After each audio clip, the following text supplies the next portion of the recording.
everyone, and welcome. My name is Chuck Isgart, and I'm the co-president of Brown's Entrepreneurship Program. On behalf of all the Entrepreneurship Program, we are so excited to be working with Spelman's Entrepreneurship Club to host today's event with Austin Martin. Thank you so much for taking the time to join us. The Entrepreneurship Program is Brown's main student-run club that supports all things entrepreneurship at Brown, from accelerators to student and alumni venture support. We are proud to work closely with Brown's Nelson Center for Entrepreneurship, and we appreciate all their support of our involvement with AMPLIFY. Now I'll hand it over to Grace Parker, my co-president, to share a bit more about the AMPLIFY initiative. Thanks, Chuck. I'm Grace, and I'm also the co-president of Brown's Entrepreneurship Program. Thank you all very much for being with us today. 10 leading universities across the country have partnered to create AMPLIFY, an ongoing speaker series to support and empower underrepresented communities in entrepreneurship and venture capital. AMPLIFY is a collaborative and continuous effort between universities across the country. We hope to educate, inspire, and pave new paths forward for underrepresented voices in startup land with each speaker we host and with each conversation we spark as a result. I'd like to introduce Blanca Birch, the founder and president of Spelman's Entrepreneurship Club. Thank you, Grace. Hello, everyone. My name is Blanca Birch, and I am the president and founder of the Spelman Entrepreneurship Club. I'm a rising junior international studies major and management organization minor. On behalf of Spelman College, we are excited to work with Brown Entrepreneurship Program and Austin Martin for this event hosted through AMPLIFY. The Spelman Entrepreneurship Club is a space for students on Spelman's campus to network and collaborate in a supportive space where we can learn from one another. Now I would like to introduce Caroline Rotenstrike from the Brown Entrepreneurship Program, who will introduce our speaker, Austin Martin. Thank you so much for the introduction, Blanca. It is my pleasure to introduce Austin Martin, who is a member of the Brown University class of 2017 and founder and CEO of Rhymes with Reason. Rhymes with Reason is an interactive online educational platform that teaches academic vocabulary to students using popular hip-hop music. Austin got the idea for this venture after learning that 67 of the top 100 SAT words can be found in recognizable hip-hop songs.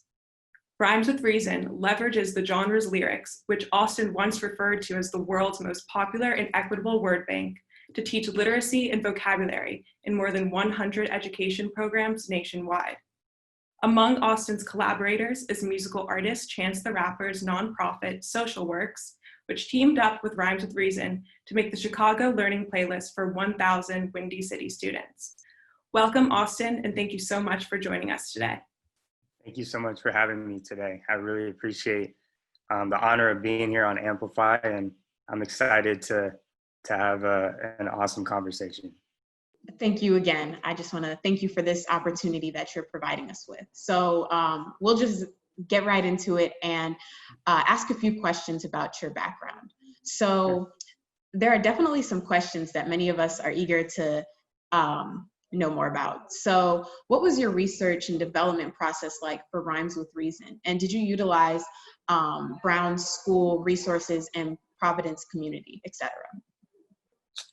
Yeah, so my research and development process for Rhymes with Reason, it was really, I would say it was a lifelong process. And there was a portion of it certainly happened at Brown University, and I'll talk about that a little bit. But even before that, I was kind of doing research and development for Rhymes with Reason as a kid without even really knowing it. And that's kind of like what led to Rhymes with Reason, is kind of that self-discovery and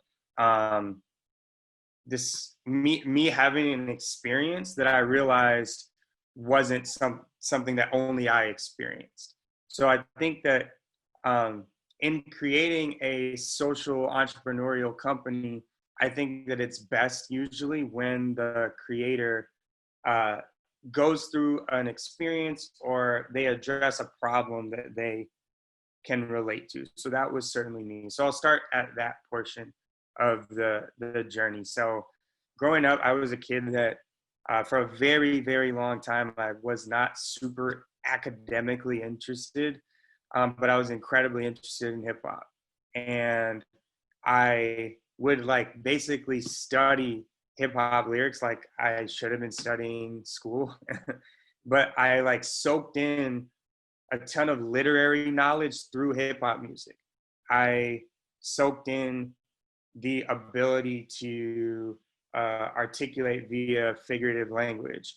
I learned a ton of vocabulary that was just like I learned how to express via words in a creative manner, and kind of like I said, soaked in all these skills through this independent study of hip hop that I was voluntarily doing. And I did that so much that eventually I became a really good student of the English language arts. And I want to say that like half of my R&D was like growing up, and I realized again that like the things that I was expected to do to be a good student in English language arts were things that I was already doing independently as a student of hip hop. And once I kind of made that connection, and actually there's a particular story, I'll just say real quick. One moment that I can remember that really was like a clear piece of making that connection. One of my favorite rappers growing up is Lupe Fiasco, and he's like super lyrical and very, very, he's amazing with words. And he has this one lyric where he says, "I resist it like it's ohms." And I remember being in physics class and having to answer the question about Ohm's law of resistance. And I like got it right. I was like, okay, yeah, that's the law of resistance because of a Lupe lyric. And things like that were things that just made it click for me. And I was like, whoa, this hip hop thing is not too different from ELA. And I became a good student, got accepted to Brown. And then when I was at Brown, I was fortunate enough to be there after, you know, like my grades being average before and then going up to like, you know, having really good grades and like good enough, I guess, to get accepted to Brown.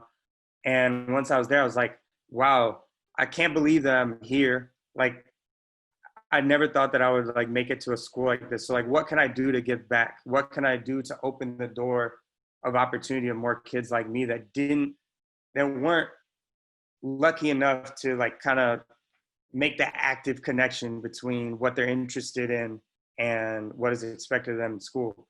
So started doing research, and I actually applied for a grant. The first thing I did was I looked up the top 100 words in the SAT, found 67 of those top 100 words in popular hip hop songs, and started building like a library, a word bank of vocabulary that overlap between hip hop and popular music and like standardized testing. So with that information, applied for a grant at Brown University Swear Center to build out this library and try to create a product out of it that could solve this problem of kind of merging the worlds of hip hop, popular culture, and English language arts. Wow, such an inspirational story of how your childhood really impacted the way that the path that you took. So into our next question, as a founder and CEO, how would you describe your leadership style? I love that question. I would say that as a leader, I definitely like to say that I lead by example. I would never ask anybody to do something that I'm not like willing to do. You know, I would never like ask somebody to like stay up later really than I'm willing to stay up and things like that. I think you know, as the leader and creator of Rhymes with Reason, I just feel that, you know, the passion that I have for it drives the entire process. If I'm not passionate about it, if I'm not willing to give my best effort, then why should I be willing to expect anybody else to do so? So I think that's one thing that definitely leads kind of my leadership style, I would say, is that passion. But also I would say that my leadership style is, there's kind of two other pieces to it. One is open-mindedness, and, you know, doing the untraditional and kind of in trying to solve a problem like changing literacy outcomes for a generation of kids and using hip hop and popular music as the mechanism to do so. This is a problem that we've been trying to solve forever. Like, how do we make it so people of all backgrounds can learn words and become better readers and change their academic trajectory? How do we do that? And my approach to that is kind of throwing a lot of things that have been tried out the window and approaching everything new. So I think being open-minded, and if somebody else has a better idea than me for how to do something, or has a better eye for something than I have, I let them take the lead in that capacity, and let them be creative, because it's not just me. This is such a big problem that it can't just be me and my ideas that attempt to solve it. So that's one facet of it. And then also just my style personally, I've done like things like Myers-Briggs and stuff like that. I'm a high level thinker. So I approach things from like big vision, big picture, and I have other folks focus in sometimes on really specific details and help fill those in and allow them to do that, because I know my strength as kind of like a higher level, more big vision, big picture oriented thinker and leader. Wow, thank you. Definitely some skills that leaders it's something that we should look for in leaders. And so on to our next question. If you could pinpoint one moment or event, what would you say launched Rhymes with Reason to the next level? Yeah, I think I'm going to start with kind of like one of the initial starting points that launched it. And I just remember having the idea for Rhymes with Reason as a freshman at Brown, and applying for the grant and doing the R&D. But there was a moment when I really decided, like, hey, I really want to do this. Like, I think every entrepreneur and every kind of creative person has a phase of their venture or their art or whatever when it's kind of like just this thing that you're working on, and you're kind of taking it serious, but you're not really fully invested. Like, it's this thing that oh, that would be cool if I really pursued that. So that was me, I would say, actually my freshman year of undergrad at Brown, even though I was working on it. But I remember, and I'm not going to name names, but I remember having a summer job my freshman year, and I was kind of working on the venture a little bit, but again, in that phase of not taking it super seriously. But I remember having a summer job, and I'll clock in every day for that position. And I remember as soon as I clocked in, I remember looking at the clock all day long. And I just remember literally most of my mental energy and capacity was spent just looking at a clock and counting down till I got to clock out. And I just remember that. And I remember that feeling, and I remember simultaneously having this thing that I was working on but not taking super serious.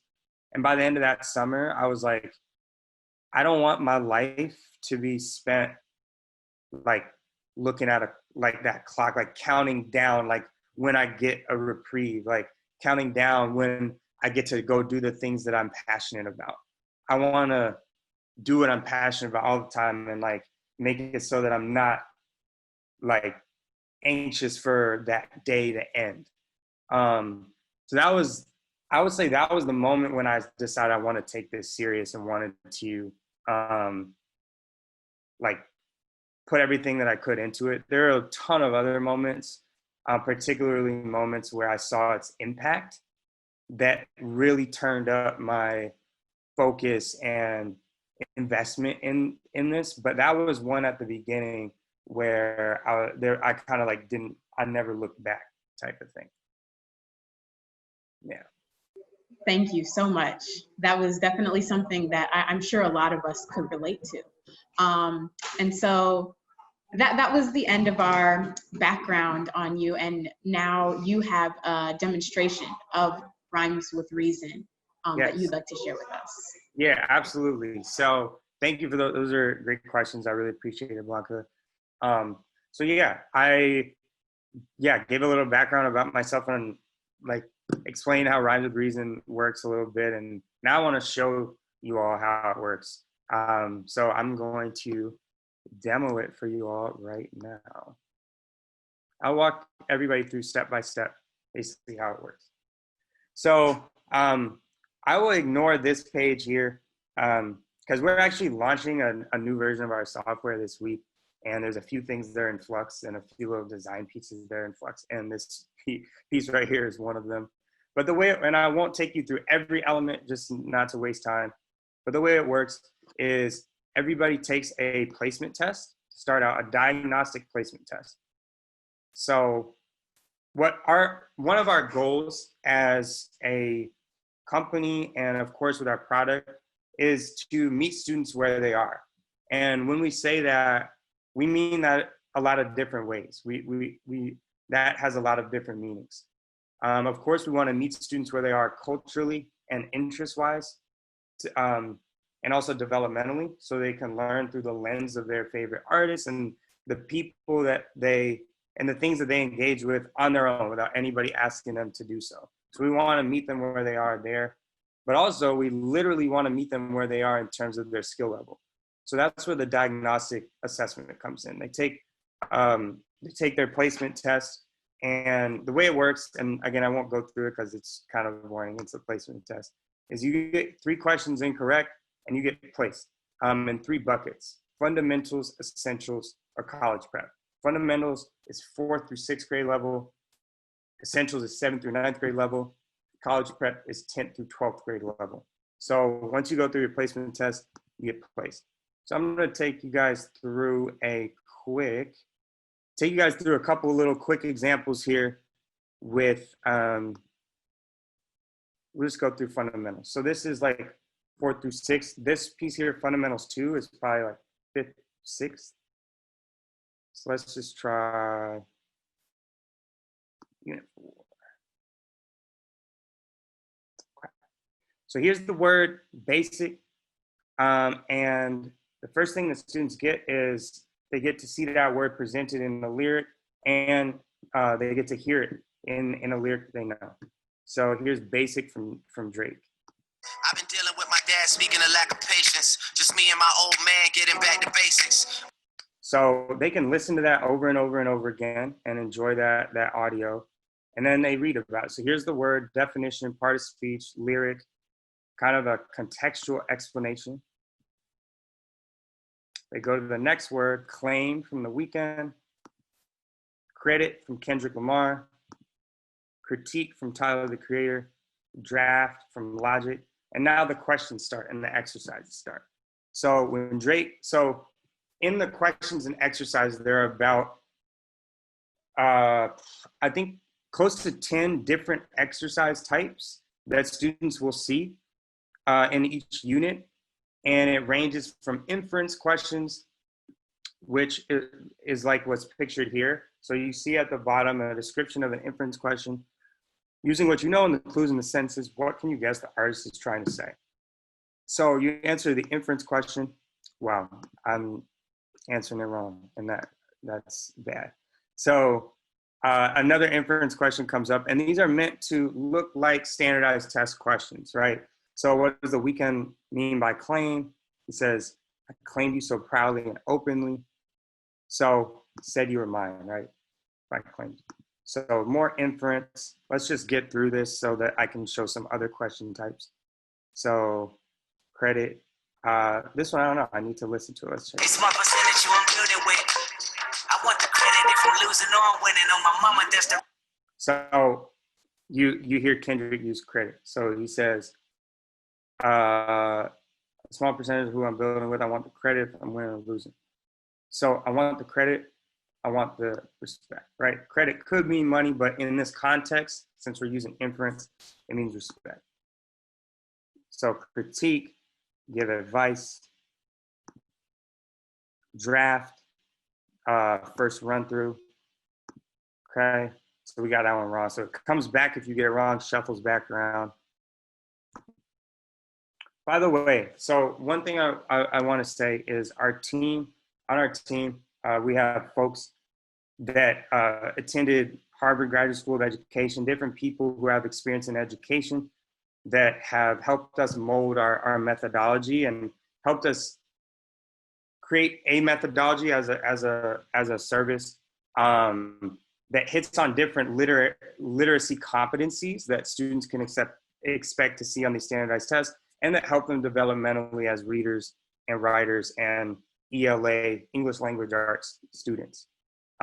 So there is a lot of R&D and thought that goes into these question types and our model.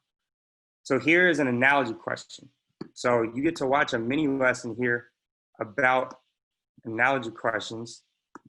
I won't go through the whole thing for the sake of time, but you get to see, okay, you're introduced, you're a sixth grade student, you're introduced to analogies, and you're exploring the relationship between different words, right? Are they same thing? Are they opposites? Cause and effect, part of whole, right? And you have to fill it in. So you get exposed to this idea through your mini lesson, and then you have to answer. So shut is to close, declare, right? I'll just get through these analogies quick and get to a couple other little question types.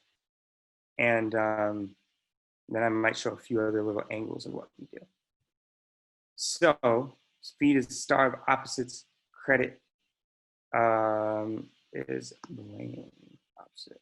Let's click like that. There we go. Okay, critique, analysis, draft. So sketch is to painting, draft. So you sketch before you paint. Okay, draft, masterpiece. Cool. So, okay. Okay, so I've gone through some exercises. Now a check for understanding. So to say someone has gained or achieved something would be, this is interesting because I remember I have done this before. So I think this one's actually claim. It's claim or credit is it's close, but I'm pretty sure it's claim. Okay. So see, this is credit, recognition or acknowledgement, credit, fill it in. This also asks students to spell, right? And recall that memory of did they remember what it meant? So as you can see here on the left sidebar, it lights up when you've gone through, so there's 3 to 5 exercises per word. Credit, I guess, only had 3 exercises for that one. And that counts as a word learned when you exit out of it. So basically the program, the model is mastery. So you only get to unlock new words, move to the next level once you master the words and once you've gone through all the exercises for the words and gotten them correct. So, okay, discussion was good or bad about something, critique. I just want to get to one kind of different type of exercise type and then move past it. So, okay, sketch draft, all right. All right, context clue. So here you get a mini lesson about, okay, how do you do a context clue exercise?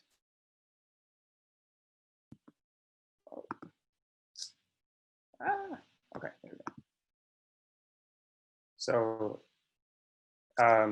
it'll give you a hint at the bottom. There's a word or phrase that has opposite, similar is an example of the lyric, and you have to find what that is, kind of like a little scavenger hunt piece, but it's really calling on a student to decipher and figure out hints, and which is huge in developing as a reader.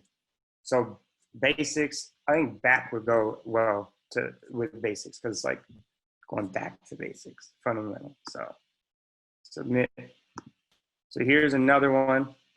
So I claim you so proudly, suggested the artist used to feel happy. So here's more explanation about context clues. All right. So that's just a little piece. There's other questions, like I said, actually, another exercise I have to do: tone, connotation, theme. What's another? Figurative language. What else? And a couple other exercise types, but those are some of the main ones. And students get that through the lens, of course, of the music that they love and can relate to. So that's a little demo. There's also a teacher dashboard, which is very important. I'm just gonna do a quick sneak peek at that. Actually, okay.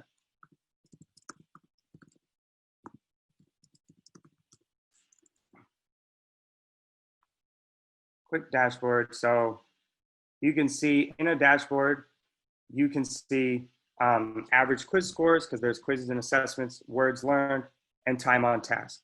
And then also you can click on each student, click on each class, and look at data for each user.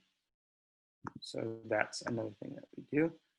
And one other really cool thing that I want to show here, and then we can move on.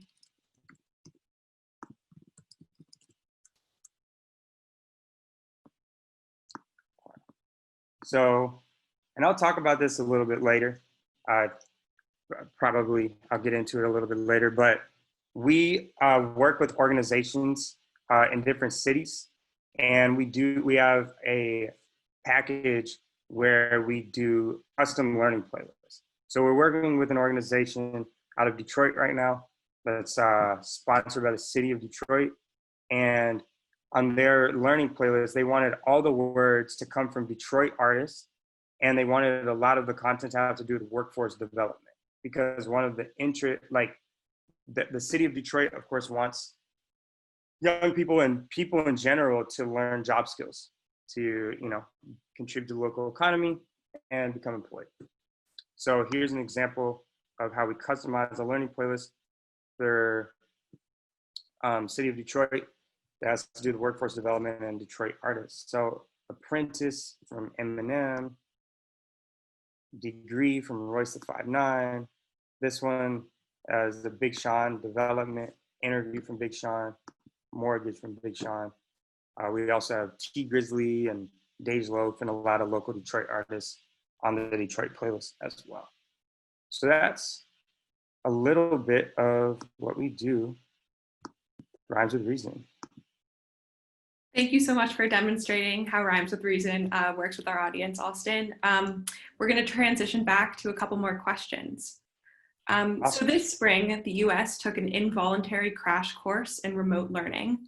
And while many schools were thrown for a loop, as an online educational platform, Rhymes with Reason was uniquely positioned. Can you share your thoughts on the current education landscape and how the pandemic has impacted Rhymes with Reason? Yes. It is an extremely interesting time in education. I think that I think the pandemic has been, it's been devastating in every sector and in every facet and fabric of human life. And of course, in different business sectors, it's been devastating as well. In education, it's certainly been devastating and challenging on so many levels. From teachers having I think in certain districts, certain cities, certain states, teachers being asked to go into school, being exposed to the virus. There's a lot of really difficult, challenging things happening in education related to the pandemic. But I will say this: there is one big silver lining, I think, in the education sector with regards to the pandemic. And that's that it has forced us to reimagine education. Specifically with public education, for so many students,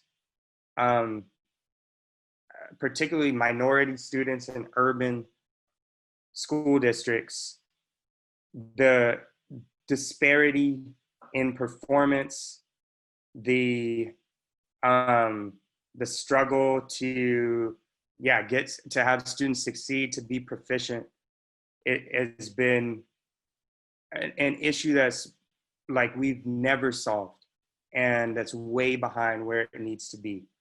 The pandemic right now, unfortunately, is hurting those people a lot more, in the sense, and that just to give an example, LA Unified School District, only 36% of students actually participated online from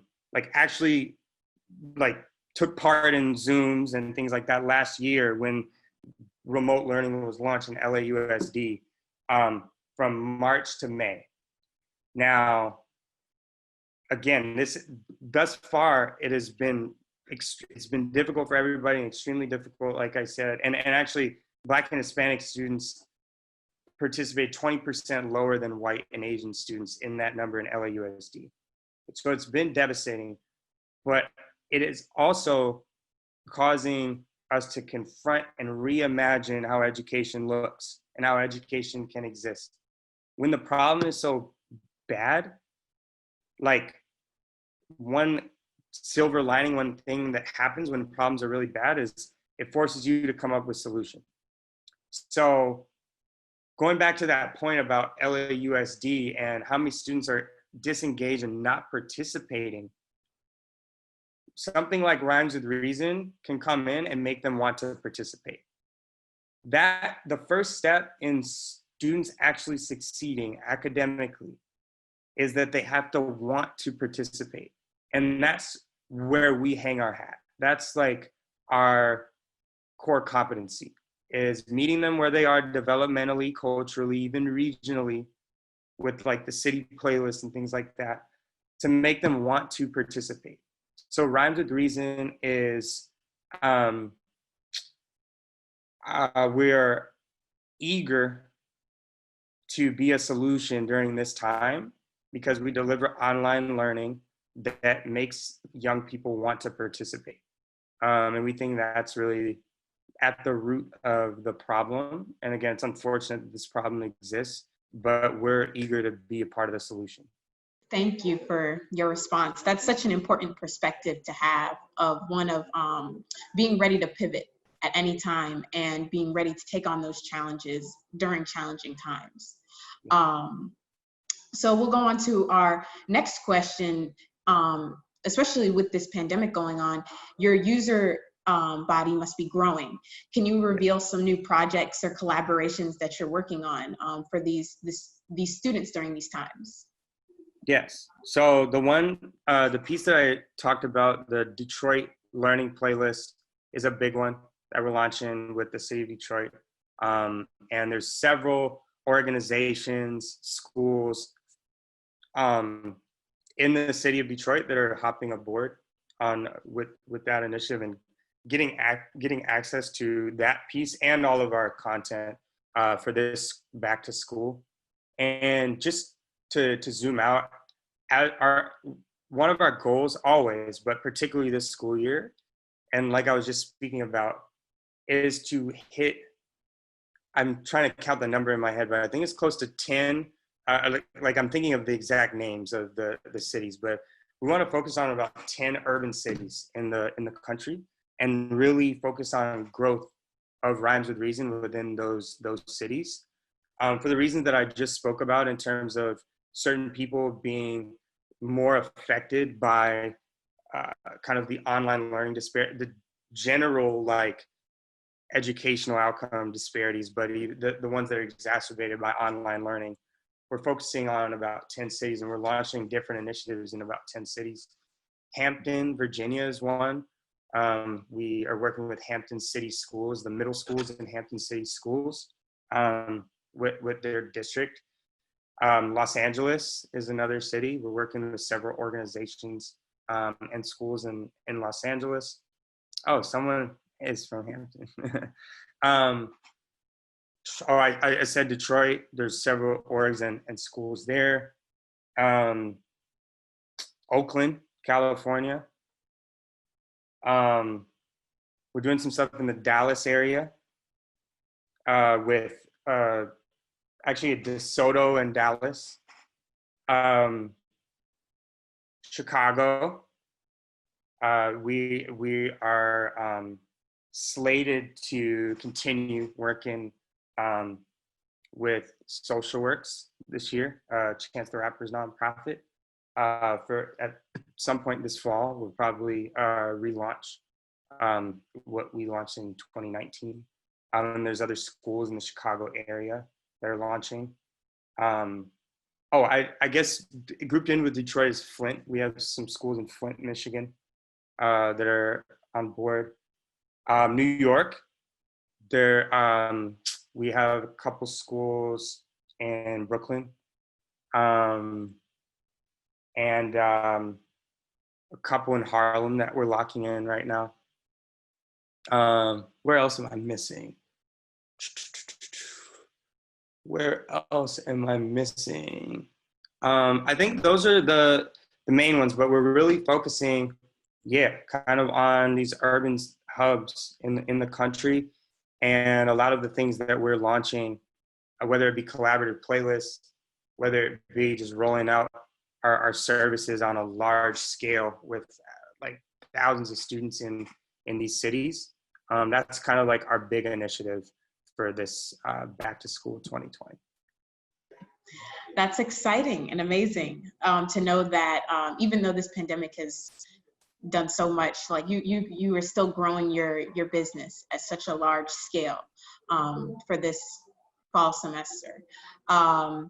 So the next question is, as Rhymes with Reasons continues to gain traction, how do you plan on getting more people engaged with your product and mission? For example, those who are not directly involved in the education field or have children of their own. So one thing that we're trying and we're piloting, we're launching this next week actually, is an initiative where we're launching some apparel.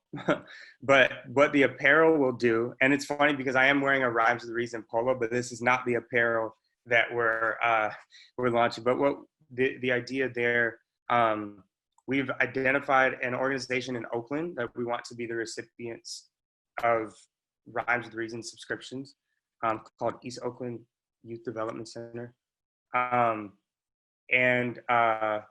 Every purchase of a t-shirt will sponsor a student at East Oakland Youth Development Center to access Rhymes with Reason.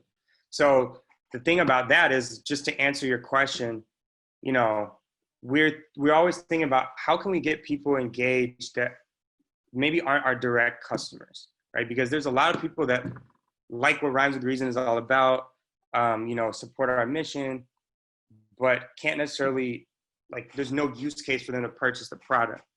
So that's why we're thinking about apparel. That's why we're thinking about okay, here's something that you can have to support us and help get the product to people who could use it.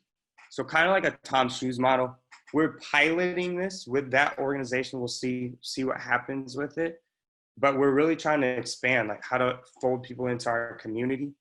Another thing is following us on social media, and we need to be better with social media. That's not necessarily my strength or our strength, I would say, but we're trying to elevate our brand, I think, because we do have a really, really cool product, I think, and we solve a unique problem, but there's more to what we're doing than just our product. It's a mission, it's a movement to reimagine education and kind of shift the cultural lens and shift the goalposts in terms of how learning like make it so learning is not skewed culturally anymore. So yeah. That's really important nowadays, especially with what's going on, acknowledging that everyone has different experiences and making sure that that's at the forefront with teachers and students so that they all get equal opportunities. So thank you so much for what you're doing. Our next question is, as Caroline mentioned before in your intro, like many of our listeners today, you're once a passionate college student interested in social entrepreneurship with a venture of your own. Looking back, now that your idea has come to fruition and grown to the size that it has, what advice would you give to budding entrepreneurs? And what would you tell your 18-year-old self?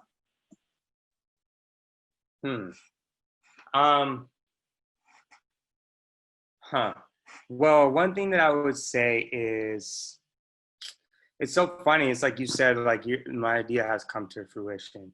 And although that is true, basically every idea, if you've created anything associated with your idea, it has come to fruition.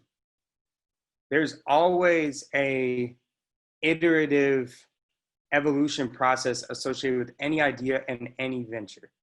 So you might think like, hey, I have an MVP, like that's nothing.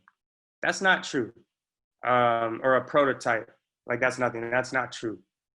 Everything, like the version of Rhymes with Reason that exists now, in a couple of years, I'll probably be looking back at that and being like, oh, that's a prototype. That's the MVP compared to what it is in a couple of years. I mean, we're thinking about all kind of things like, you know, AI and all kind of things. So I think it's the message is kind of like, take yourself seriously, and don't second guess yourself. Like again, like everything is iterative. This is taking years to put together, and it did not look like how it looks now, but I had to take myself seriously enough back then to think down the road, like this could really, really be something that I could, that could be like super viable. But you have to take yourself seriously immediately and understand that like you, it's real as soon as you press go. Like it's real as soon as you start, and it's always going to be a growth and evolutionary process.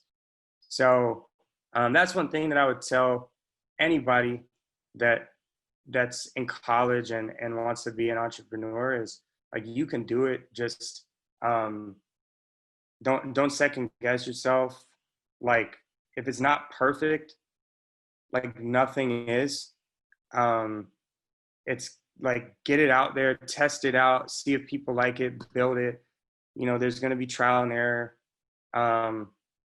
Just go for it and iterate. There's always improvement.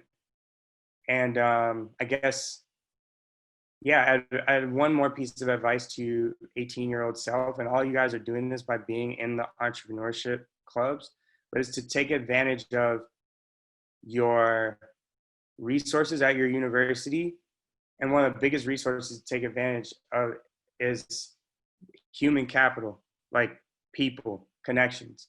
So many of the people that have worked on Rhymes with Reason with me are people that I met in college, are people that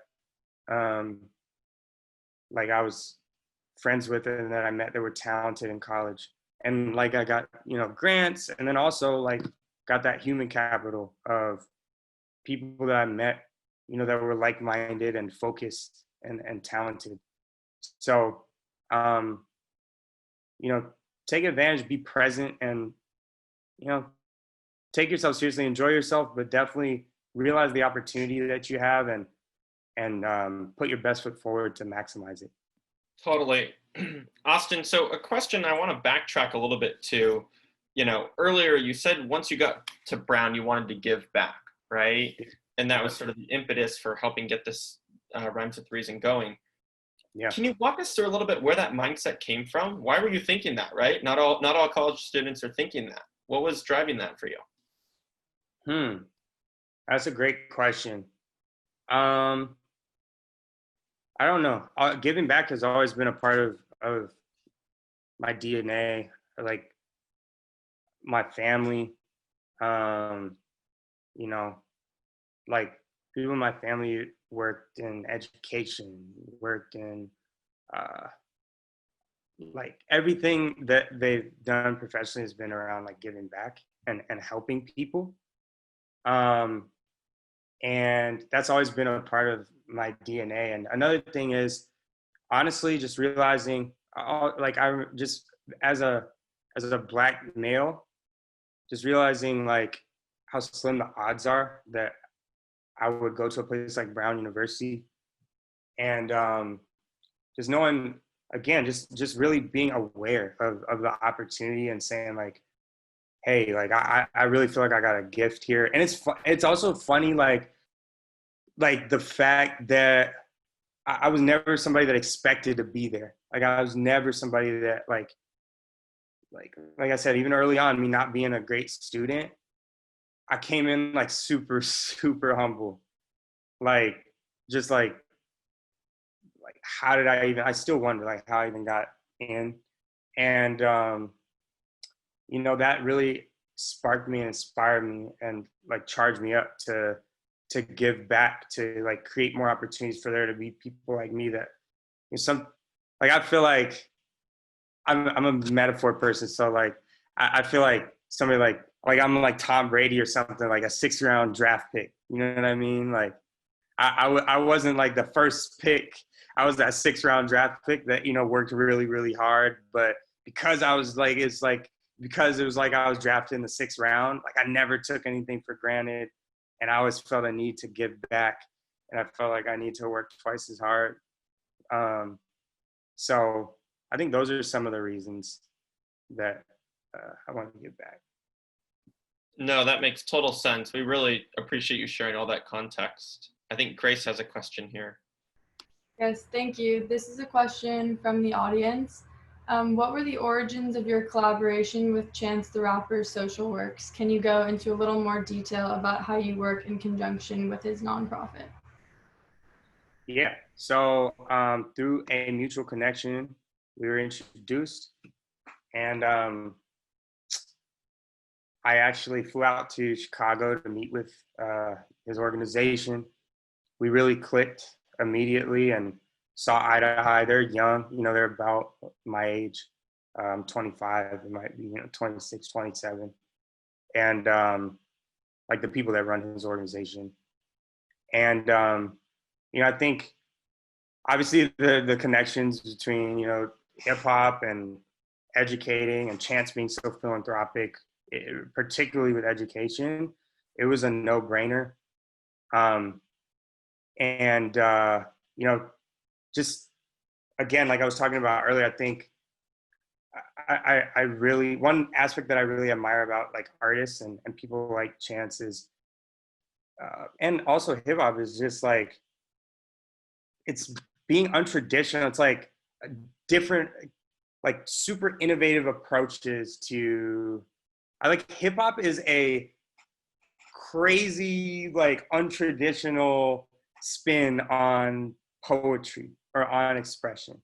And it's like throwing out all that's existed in history in the past, like throwing it out, incorporating some elements, but creating something new. And like that's my approach kind of to life. And I think that's their approach with Chance's organization, and with Chance particularly. It's like, you know, some of the things that they're doing in educate, like being a rapper that, you know, like fundraises like multi-millions of dollars and donates it to public schools. I feel like he set out to do something and be a type of rapper that was like super like throw out the history of rappers and how they act and how they exist. And I'm gonna be me. I'm gonna put my spin on it, and I'm gonna take like pieces of philanthropic people that I admire and weave that into like me being a rapper and like create a hybrid. And so like to be very specific, yeah, we you know, there was that connection, and we decided how could we have Chicago kids learn vocab in a way that feels like geographic, like of course culturally relevant, generationally relevant, also geographically relevant. So the collaboration with them is structured the exact same way as the Detroit playlist, where it's like students get to learn from Chicago artists. And that one actually focused in on like SAT level vocab. And last year, 2019, we rolled that out to 1,000 kids in Chicago area could sign up and access it for free. So, yeah. Thank you so much. Awesome. So I know we'll be conscious of time here. So I think we'll do 2 more questions, Austin, and then wrap things up. Yeah. So the next question is, do you have an ultimate goal for the Rhymes with Reason software? Would you want to see it formally integrated into, school curriculum, or do you envision it continuing to grow more as a supplementary tool? What are your thoughts on that topic? That's a great question. I think I wouldn't say that integrating. That would be awesome. I mean, if it integrated if it was a piece of school curriculums all over the country, that would be fantastic. I wouldn't say that's necessarily my ultimate goal. That would be amazing though. That would be absolutely amazing and incredibly powerful. I think that really would shift so many things about education, about the way that we think about hip hop. I think that would change the way that we think about literacy. But I think that my ultimate goal, I would say, so 65% of students 4th grade and above in the United States read below proficiency. Okay.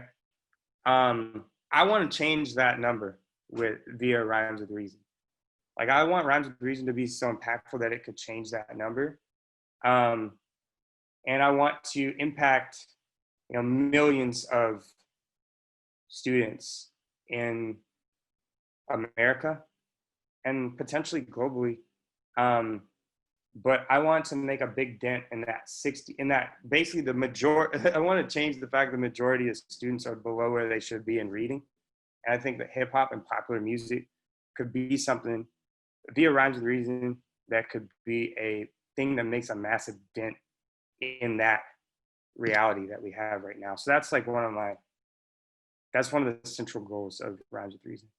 Yeah, completely. And it's great to get your take on that. So I think the final question here, just to try to bring things back maybe a bit full circle to much of our audience are students, right? And current college students, as well as, students of all different sort of, ages and backgrounds. I think you said after that first internship, it felt a little bit, or first job, right? After your first year of college, it felt a little bit like a drag, right? The passion wasn't there. And you knew, right, you need to do something different. I guess the question is, what advice do you have to, the students listening who, might be feeling the same sort of way you did after that first job there after college, and, you knew something wasn't right or you want to do something different? What advice would you give?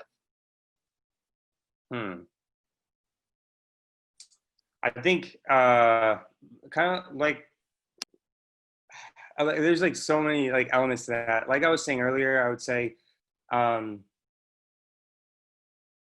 guess a way of summing it up is don't be imprisoned by the fact that something that you're passionate about or your craft is not perfected. Don't be held back by that, because it's almost never going to be perfect. And it's a super iterative process over years to get it to be probably where you want it to be. Like our team at Rhymes with Reason is like still working on getting it to where we really, really want it to be, although we think it's great now.